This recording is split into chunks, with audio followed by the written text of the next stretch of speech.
Well, bienvenue, c'est dimanche matin de nouveau. Et on est prêt pour avoir la parole de Dieu. On est ouvert maintenant, c'est en orange, qui est bien. Alors, on a le droit d'avoir nos services ce dimanche matin. Mais si vous ne pouvez pas le faire, c'est la deuxième chose, c'est d'écouter en ligne. Alors, ce matin, on va parler sur serviteur de Dieu. Puis, Job, je lisais dans Job cette semaine, ça a juste sauté des pages. Dans Job 35, 7, ça dit « Si tu es juste, que lui donnes-tu? Ou que reçoit-il de ta main? » Et on vit dans une journée que tout le monde est intitulé, puis on pense que Dieu nous doit quelque chose, mais Dieu ne nous doit rien. Dieu ne nous doit rien du tout. C'est nous qui devons quelque chose à Dieu. C'est nous qui sommes, on est serviteurs de Dieu. Dieu n'est pas notre serviteur, on est ses serviteurs. Mais pour quelques raisons, on pense que Dieu nous doit quelque chose ou qu'il doit nous servir. Et Dieu veut faire des grandes choses pour nous autres. Mais c'est là que comme quand on a une pensée ou une manière de penser intitulée, là, on pense que si ça n'arrive pas le moment qu'on veut, la manière que l'on veut, que là, que Dieu n'a pas, Dieu m'a laissé aller, Dieu n'a pas arrivé là pour moi. Il faut que vous compreniez que Dieu a ses propres temps et ses propres choses et il veut nous bénir. Mais on est serviteur de Dieu et comme serviteur de Dieu, on n'est pas intitulé à rien. On a été sauvé. On devrait être fiers d'avoir été sauvé de l'enfer. On devrait être fiers. Tu sais, on devrait se rappeler où on était avant qu'on était sauvé, où on s'en allait. C'est souvent que je pense, Dieu, si je garde mes amis, puis je garde des amis que j'avais quand j'étais jeune, puis je vois leur vie où ils sont maintenant. Il y en a qui sont morts, il y en a qui sont en prison, il y en a qui sont en ligne pour aller chercher des drogues. C'est pas une belle vie. Puis je pense moi-même, où serais-je si je n'aurais pas vu la vérité de la parole de Dieu, de Jésus? Si je n'aurais pas tourné ma vie à Jésus, c'est lui qui m'a trouvé. Ce n'était pas lui qui était perdu. C'est souvent que le monde dit, j'ai trouvé Jésus. Jésus n'est pas perdu. C'est nous qui est perdu. C'est lui qui nous a trouvés. Alors, il est venu me trouver dans mes addictions, dans toutes les choses que j'avais. Il est venu me trouver. Il m'a sauvé. Il m'a changé. Alors, c'est moi qui lui dois quelque chose. Et c'est pour ça qu'on est serviteur de Dieu. On est là pour servir le Seigneur. On est là pour faire qu'est-ce qu'il a besoin d'avoir fait. Alors, pensez pas, je vis bien, j'ai lâché la drogue, là, maintenant Dieu me doit quelque chose parce que j'ai lâché ma drogue pour lui. Non, il t'a délivré de la drogue, c'est toi qui lui dois quelque chose, gloire à Dieu, tu lui dois ta vie.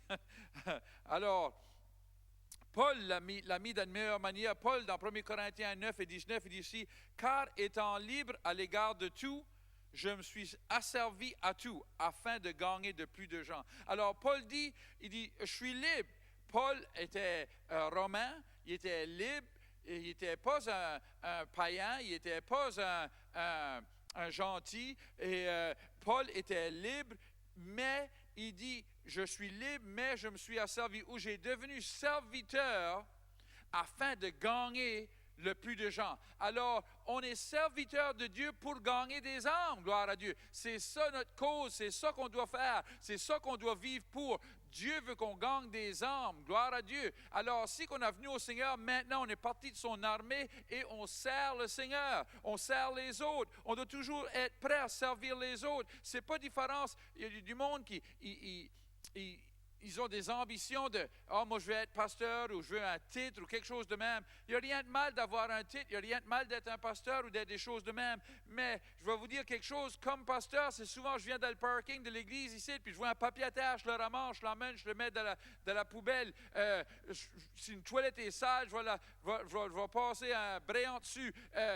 C'est important qu'on comprenne, on n'arrête jamais de servir. Jésus lui-même nous a montré d'être serviteurs. Jésus lui-même a lavé les pieds de ses disciples. Il dit, vous voyez, je suis votre maître et je vous lave les pieds. Ça, c'était aussi humble que tu peux être, laver les pieds à quelqu'un. Vous comprenez, c'est humble assez laver les pieds à quelqu'un là, au Canada. Mais là, tu parles, eux, c'était pas juste du toe jam, là. Ils marchaient sur les chemins, puis c'était des chemins, c'était pas des autos, c'était des chevals ou des ânes, puis des choses de même. Ça fait qu'il y avait des affaires à terre qui marchaient dedans, c'était pas trop bien, là. Puis laver les pieds, c'était sale, c'était dégueu. c'était vraiment dégueu. Alors Jésus nous montre qu'il était prêt à faire quelque chose de dégueu pour les autres. Alors, on doit comprendre, on est appelé à servir. Et quand on sert le monde, quand on est là, puis qu'on est bon pour eux, puis on fait des choses pour eux, on va le 1000 extra. Là, ils voient l'amour de Dieu. Et c'est là qu'on va gagner des âmes. Tu sais, c'est important qu'on comprenne pour gagner un âme, si qu'ils ont faim, on doit les fider. Si qu'ils ont soif, on doit leur donner de l'eau. S'ils ont froid, on doit leur donner des vêtements. Première chose, avant d'amener l'Évangile, vraiment, c'est amener l'Évangile quand on fait cela. Alors, Paul comprenait ces choses-là et Paul amenait l'Évangile au monde au travers de servir. Gloire à Dieu. Dans Matthieu 6 et 33, ça dit « Mais cherchez premièrement le royaume de Dieu et sa justice, et toutes ces choses vous seront données par-dessus. » Il parle de toutes les choses que le monde cherche pour. Ça fait que les choses qu'on pourrait prier pour, la guérison, les finances, toutes ces choses-là, Dieu dit, cherche premièrement le royaume de Dieu. Qu'est-ce qu'il veut dire? Sers le Seigneur premièrement. Et si vous serrez le Seigneur, Dieu va vous prendre garde à vous autres. Des fois, on porte des choses qu'on n'est pas appelé à porter. Et là, on drague derrière nous qu'est-ce que Dieu veut qu'on fasse. À la place de donner les choses qu'on n'est pas supposé porter à Dieu et de porter qu'est-ce qu'on est supposé porter. Et si qu'on fait ça, si qu'on fait les choses de Dieu, toutes les choses qu'on a besoin vont s'être ajoutées. C'est ça que Dieu est en train de nous dire. Il dit, c'est moi qui vais vous prendre garde. C'est comme un soldat. Un soldat dans l'armée ne doit pas se prendre garde à lui-même. Un soldat dans l'armée n'a pas besoin de s'acheter de vêtements. Il n'a pas besoin de s'acheter des balles. Il n'a pas besoin de s'acheter un fusil. Come on. Il n'a pas besoin de faire ces choses-là. Parce que l'armée lui prend garde. Parce qu'il sert dans l'armée. Excusez-moi, c'est la même chose avec Dieu. Quand on sert Dieu, il nous prend garde.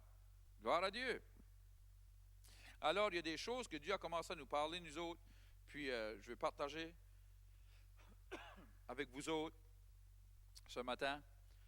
Puis l'autre matin, je priais, puis le Seigneur a commencé à monter les affaires. Puis l'autre, je pense que c'est 2-3 dimanches passés, on était là, puis on se préparait pour faire notre émission sur Facebook, tout ça, comme on fait maintenant. Puis le Saint-Esprit est venu, puis il a dit ceci. Il dit, il y a une grande armée, les dehors de les portes de l'Église. Et elle a besoin de quelqu'un d'aller et la réveiller. Ce sont les os secs. Puis là, il dit, comme vous allez aller leur parler, os va venir à os, et la chair. Et là, ils vont devenir une grande armée. C'est ça l'armée. C'est ceux qui ne sont pas sauvés. Et c'est à nous autres d'aller gagner ces âmes-là. Si vous écoutez aujourd'hui, peut-être que vous êtes une de ces âmes-là, puis vous avez venu, on veut vous parler, on veut vous dire que le Saint-Esprit veut vous remplir, on veut vous dire que Jésus vous aime. Mais si vous êtes déjà sauvé, venez à une église, allez à une église quelque part, soyez parti d'une église, soyez parti de quelqu'un qui va aller gagner des âmes. Je veux lire dans Ézéchiel, ça dit, chapitre 37, verset 1. La main de l'Éternel fut sur moi, et l'Éternel me fit sortir en esprit, et me posa au milieu de la plaine, et elle était remplie d'ossements, et il me fit passer auprès d'eux, tout autour, et voici, ils étaient fort nombreux sur la face de la plaine, et voici, ils étaient très secs. Et il me dit, Fils d'homme, ces os revivront-ils? Et je dis, Seigneur éternel, tu le sais. Des fois, on garde notre ville, puis on voit tout le monde qui est là, ceux qui n'ont pas de place à rester, ceux qui sont sur la drogue, ceux qui sont divisés entre eux, perdu leur mariage, perdu leur famille, toutes ces choses-là. Et on regarde, et Dieu nous demande, est-ce qu'ils peuvent vivre? Est-ce qu'ils peuvent être sauvés? Et souvent, on dit, moi, je ne sais pas. Seigneur, toi, tu sais. Mais le Seigneur nous dit, c'est nous qui devons aller les chercher. Et il me dit, prophétise sur ces os et dis-leur, os secs, écoutez la parole de l'Éternel. Ainsi dit le Seigneur, l'Éternel, à ces os, voici, je fais venir en vous le souffle, et vous vivrez. Et je mettrai sur vous des nerfs, et je ferai venir sur vous de la chair, et je vous recouvrerai de peau, et je ne mettrai en vous le souffle, et vous vivrez, et vous saurez que je suis l'Éternel. Et je prophétisais selon qu'il m'avait été commandé. Et comme je prophétisais, il y eut un bruit. Et voici, il se fit un mouvement. Et les os se rapprochèrent, un os de son os. Et je vis, voici, il vint sur eux des nerfs et de la chair et de la peau, les recouvrir par-dessus. Mais il n'y avait pas de souffle en eux. Et il me dit, prophétise au souffle, prophétise, fils d'homme. Et dis au souffle, ainsi dit l'Éternel. Esprit, viens des quatre vents et souffle sur ces tués et qu'ils vivent. Et je prophétisais selon qu'il m'avait commandé, et le souffle entre en eux. Et ils vécurent et se tinrent sur leurs pieds, une immense armée. On est appelé à aller chercher cette armée. Elle est en dehors des portes de l'Église. Elle est en dehors de la porte de votre maison. Ils sont partout et Dieu veut qu'on aille les chercher. Il y a une armée qui est prête à se soulever dans notre ville et gagner la ville et gagner notre province et gagner notre pays. Et cette armée n'est pas encore réveillée et c'est à nous, les chrétiens, d'aller la réveiller. C'est à nous. Peut-être que c'est quelqu'un de votre famille. Peut-être que c'est quelqu'un, votre voisin, quelqu'un que vous travaillez avec. On doit aller et prophétiser sur eux et dire, souffle de l'Éternel, viens sur eux, viens en eux. Alléluia. Alors, c'est très important qu'on comprenne la journée qu'on vit dedans. Et qu'est-ce que le Seigneur parle au-dessus de notre ville, au-dessus de notre famille, au-dessus de tous ceux qui sont autour de nous, au-dessus de nous autres. C'est à nous autres d'aller les chercher. C'est à nous autres d'aller et prophétiser sur eux. C'est à nous autres à parler et à dire, souffle de l'Éternel, entre en eux. C'est à nous autres à leur emmener. C'est à nous autres à réveiller les os morts. Ces os morts sont ceux qui ne sont pas sauvés. Ces os morts sont ceux qui sont morts dans le péché. Et on a la réponse. On a la réponse. Il vit en nous. Gloire à Dieu. Je vous encourage cette semaine, allez gagner un âme, allez prophétiser, allez parler à quelqu'un de l'Éternel, allez parler dans leur vie, allez parler des mots qui sont en vie, des mots qui vont emmener la vie, gloire à Dieu, parce que c'est pas, Dieu ne va pas teindre du ciel puis commence à sauver des âmes, c'est à nous autres à aller et gagner ces âmes-là, c'est à nous autres à leur parler, c'est à nous autres à les embrasser, c'est à nous autres à faire ces choses-là. Et laissez rien vous arrêter. Laissez pas la peur vous arrêter. L'Église doit se soulever maintenant, plus que jamais, et gagner des âmes. C'est l'heure que l'on vit dedans. Gloire à Dieu.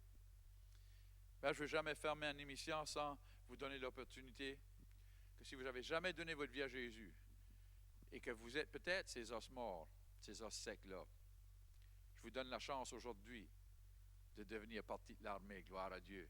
Dans Romains 10, 9 et 10, ça dit que si que vous croyez dans votre cœur que Jésus est mort et ressuscité et que vous le confessez de votre bouche, vous serez sauvés. Alors on va prier ensemble. Seigneur, je te remercie d'avoir mouru pour moi, d'avoir ressuscité pour moi. Pardonne-moi de mes péchés.